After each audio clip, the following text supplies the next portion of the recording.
नमस्कार. आपल्या गोष्टीचं नाव आहे बिरबलाची खिचडी. एकदा थंडीच्या दिवसात अकबर आणि बिरबल एका तलावाजवळून चालले होते. अकबर थांबला आणि गोठणाऱ्या थंड पाण्यात बोट घातलं आणि लगेच बाहेर काढलं.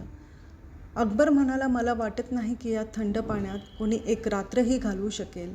बिरबलाने ते आव्हान म्हणून घेतले आणि सांगितले की असे करू शकेल असा कोणीतरी शोधून काढू.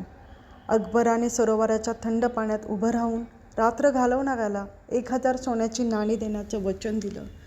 लवकरच बिरबलाला एक गरीब माणूस सापडला, जो 1000 सोन्याच्या नाण्यांसाठी आव्हान स्वीकारण्यास तयार झाला.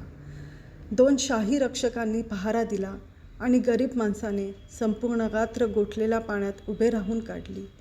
सकाळी त्या बिचाऱ्याला बक्षिसासाठी दरबारात नेले. राजाने गोठवणाऱ्या पाण्यात कसा उभा राहिलास असे एक गरीब माणसाला विचारल्यानंतर, महाराज, मी दूरवर जळत असलेल्या दिव्याकडे पाहत राहिलो आणि माझी संपूर्ण रात्र त्या दिव्याकडे पाहत घालवली. हे समजल्यावर राजा म्हणाला, हा माणूस बक्षिसासाठी पात्र नाही, कारण त्याला दिव्यातून ऊब मिळत असल्याने तो तलावात उभा राहू शकला. त्या गरीब माणसाला खूप वाईट वाटले. त्याने मदतीसाठी बिरबलाकडे धाव घेतली. दुसऱ्या दिवशी बिरबल दरबारात गेला नाही. कारण शोधण्यासाठी अकबराने बिरबलाची भेट घेतली. राजाला बिरबल आगीजवळ बसलेला दिसला आणि त्याच्यावर जवळजवळ 6 फूट वर एक भांडे लटकले होते. विचारल्यावर बिरबल म्हणाला, महाराज, मी खिचडी बनवतो. अकबर हसायला लागला आणि म्हणाला की हे कसे शक्य आहे? बिरबल म्हणाला, हे शक्य आहे महाराज.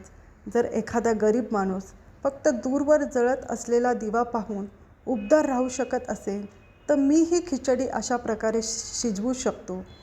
अकबराने बिरबलाचा मुद्दा समजून घेतला आणि आव्हान पूर्ण केल्याबद्दल त्या गरीब माणसाला बक्षीस दिले.